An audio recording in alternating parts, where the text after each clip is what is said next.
walking with the ghost.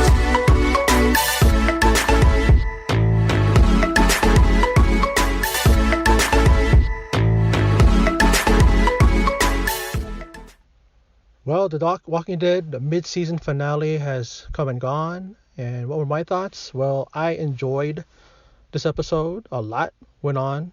There was a lot to take in.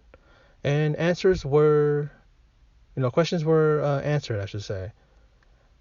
We find out that Dante was pretty much a, plant by Alpha. We see in flashbacks that Alpha had pretty much taken him aside, and he was new to the Whisperer, so Lydia didn't know him, and so he would easily be, able to infiltrate the group, those at Alexandria. He came up with a thing where he did what, the Whisperers normally do when they lead the herd around, and then he takes his, skin off, his mask off, and then pretends to be a victim yelling for help.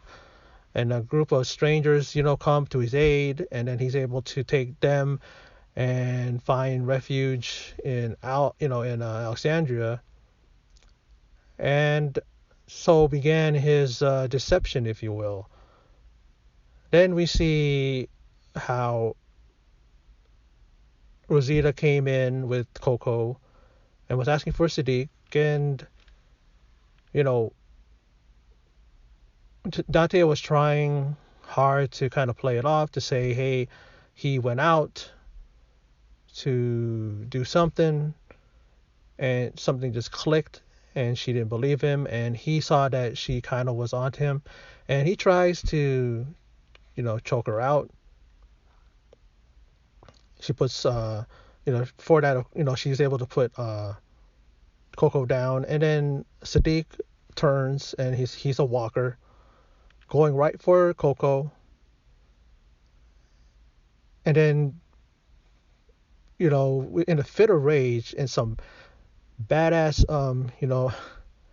part of the show, she just beats the piss out of Dante. Just raining down punches. She even has blood on her knuckles, and then she's able to get a knife, and just in the nick of time, she's able to stick that knife into Sadiq's head, killing him. And then you see her realizing that Sadiq turned. Apparently, she definitely was, she's seen definitely that Dante killed Sadiq. And actually, Sadiq, when she did that, then she went and beat the fuck out of Dante. And then we see Daryl beat his ass more. And then we see, in a fit of rage, Gabriel just killing Dante after just, he even said that how much he, cared about Sadiq. And the fact that this individual, intercepted and infiltrated their family, if you will. And I'm sure that all that was eating up at him, and he just basically just snapped, and he started stabbing him first in the side of his, of his torso, and then when he gets him down, he mounts him, and he just starts raining down knife thrusts to his neck. Blood is all over his hands, on the walls. So that was the primary focus of this show, is Dante. And as much as it was kind of quick and cut and dry how he got, disposed of, but it was satisfying, you know what I mean? It's like, that guy was a complete asshole, and I cannot believe that this guy was able to do what he did. But, Alpha was smart, and she knew how to, infiltrate, and knowing what she needed to do. She used Dante to go in there, to be her eyes. He's even leaving like messages or like little written up notes in the side of a tree. I guess that was for Alpha to come and get and pick up. That would be like that intel, that he had for her and everything. But we didn't see Beta. We didn't see Negan. So we don't know what's up with Negan. Lydia as well. She ran off. Don't know where she's at. I mean, in the show, Daryl even said that she was their way of having like a like an advantage over Alpha. But now that she's gone, they've kind of lost that advantage. And even Carol pointed out, oh, is that all she is? But then Carol has to understand that she kind of used Lydia, to kind of try to, you know, let, like, and it happened, like Mary saw Lydia and she's like, no, no, and then she runs off. And yeah, that's that. And Mary is the name of the one who as we have known as Gamma, and she's actually wanting to go and meet her nephew because her sister, of course, that was her baby. We all remember the little baby in the cornfield when the walkers were, unleashed, and then I believe Alpha put the baby in the cornfield and just left it, you know. And there's a one part in this where we see it's almost like Rosita just, it looks like she gave up after they buried Sadiq, and she was crying. She was totally just beside herself with grief, overcome with grief, and she was, laying on the mound there where Sadiq was buried, and then she just goes off and starts, killing later on and going killing walkers, and one had like a helmet on, and it seemed like she was giving up. And I thought there was one instance where a walker was behind her and she turned and almost like looked like she kind of gave her shoulder to the walker, right? And I thought she was just gonna let the walker, bite her, and then she can join Sadiq. And then in comes Eugene, and Eugene just, just pretty much bowls over that walker, the one with the helmet, because she couldn't penetrate the helmet. And then when they got him down, she rips the helmet off, taking off the top of the skull, which was kind of disgusting. And they were able to finish it off. And there's a tender moment between the two. And it's just like, I don't even care if anything happens between those two, because it's like, it's already kind of like over with, the whole appeal of whether or not Eugene is going to end up with her. I mean, we see in the upcoming episode that, or when it comes back, you see them kind of looking like they're going to kiss, but then I don't know if it's a thing where she's going to be like, Eugene, I said, no, we can't be like that, or something. Or maybe she's going to kiss him, who knows? Maybe it's a flashback. Maybe it's not a flashback. Maybe it's like a dream sequence for Eugene. He's dreaming of that, But we saw Rosita look at Eugene with love and care, and I know she cares about the guy. She definitely does. These guys was Eugene, her, and Abraham in the beginning. Those three, and I remember the three of them, and then they came upon Rick and his group and stuff. So they've been together for a long time, longer than when they've been with these guys at Alexandria and at Hilltop. So it's really just a tough thing all around, especially for everybody, because everybody loves Sadiq. The guy was suspicious at first. The guy, a lot of people were saying that was responsible for Carl's death, but it's like the guy really, really put in his time, and he really gained their trust, and they all loved him, and then he was just like a brother to them. And of course, for Rosita, that was the father of her baby, So there was some, feelings of, love there, definitely, But I really also was quite intrigued with the whole thing of like with Michonne, and of course Judith. There's this new guy, Virgil was his name. And we find that out later on, but he was trying to get home, and he was trying to take one of their ships, of the female group. The name escapes me for a moment, and they were ready to, to punish him. I mean, one said that, hey, we have hung men for lesser offenses, but looks like Michonne, at the end of it, she kind of took the guy in and accepted him, and they even exchanged handshakes. And I like how Judith was able to, like, she's a beast in training. Like, she is like so like laser focused when she's looking to do her business, and she like handled her business, and it's like she did that little spin move, and she kind of sliced his lower leg area to knock him to get him down and stuff. And then there's one thing where she like kind of flicked the knife and then the sword, and then she just like she's kind of flicked it, and I'll just to flick the blood off it, like showing her just she's just like her dad. She's like her dad, just like her mom,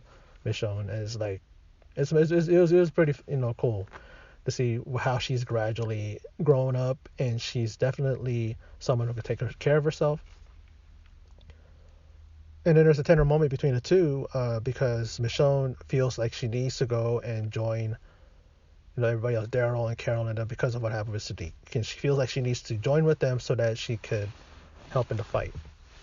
And then she has a moment where she hugs her daughter and says, I mean, I'm paraphrasing because I kind of forgot what she said, but in essence, she's saying, she'll be back, or I'll take care, and something like that. But as we all know, this is Denai Guria's last season. She said she will be leaving after this. I think Norman Reedus, I think, said the same thing. So we know that probably that's the last time that Judith will see her mom. And that's kind of sad, but Judith is strong, and I think she'll mourn for a bit, and then she'll take up the mantle that her mom will leave behind for her. And then let's go to end my video. Let's go and talk about how Mary, as we know as Gamma, told them that she knew where the horde was, and Daryl was kind of wrestling with it, like, we're gonna, trust, because Aaron's the one that told him about it, and she's like, oh, are we gonna trust a whisperer now, and Carol was like, that's what else do they have? They don't have anything else, we just got to do it. And then they're on their way. They decide to go, and they're like running into like traps and stuff. And Carol's like, "Oh, that means that we're close." So they have to look out for that as they're getting close to where the horde is. And then they end up falling into some kind of a hole or some kind of a drop off. And wouldn't you know it, they find the horde. But boy, is it a horde that is huge. I mean, there's so many of them. And they got what they got. They found where the horde is. But now what are they going to do? What are they going to do now that they found the horde? And that's how we're left. We're left with that. There's also a moment where we see Gabriel and Rosita. They're burning what, in essence, I believe, I don't know. I mean, is that... No. Oh, yeah. Definitely is Dante's body. And they basically are embrace. I mean, Rosita kind of, lays her head on Gabriel's shoulder, and then he does the same to her head. He puts his head to her head. And then we see that they're just taking in the sight of Dante's, body being burned. To me, Rosita is like someone who, as much as I love her character, and I think she's gotten stronger as she has gone on, it just seems like she's a manipulator. I don't know what y'all think, but it's just like whenever she has a feeling of she wants something fulfilled, she'll go to one guy, she'll go to the other guy. I think she goes to Gabriel for advice and that kind of a comfort, that I mean, Sadiq was physical. I think Eugene is like a brother, kind of a thing that she can go to. Her and Abraham were always going at it, and sexually and everything like that when he was alive. And I guess you have to do that. I mean, she's probably just has something wrong with her head, that it's like she's emotional and she needs emotional support and physical support, sexual support, all that. So she just goes to different guys for different reasons. I mean, but what are you gonna do? I don't fault her for that, whatever. But apparently, the actress who plays her is going to play Selena in a upcoming TV series, and I'm a big fan of Selena, and I think that Christian is going to Serratos, I guess that's the last name, is going to do a good job. She's young, so she can play, or young looking. She can play because I'm pretty sure I guess you could say she's older than Selena, but she still looks young enough to play Selena. Because Selena was 23 when she passed. So she may well not make it through the series. She might be one of the ones that also dies as well. I mean, they had a bunch of them die in the last season, so it would be her, Daryl, and Michonne that would be the ones that meet their fate. But we'll wait and see, as it's returning in February, so we have to wait till then, which isn't far. It's a number of months, but it's like 2-3 months, so we could definitely wait that long, or not long at all. But that's my video for this season of The Walking Dead, or I should say the mid-season. And for those of you who stopped by and checked out this video, I appreciate it very much. And in closing, and as always, take care.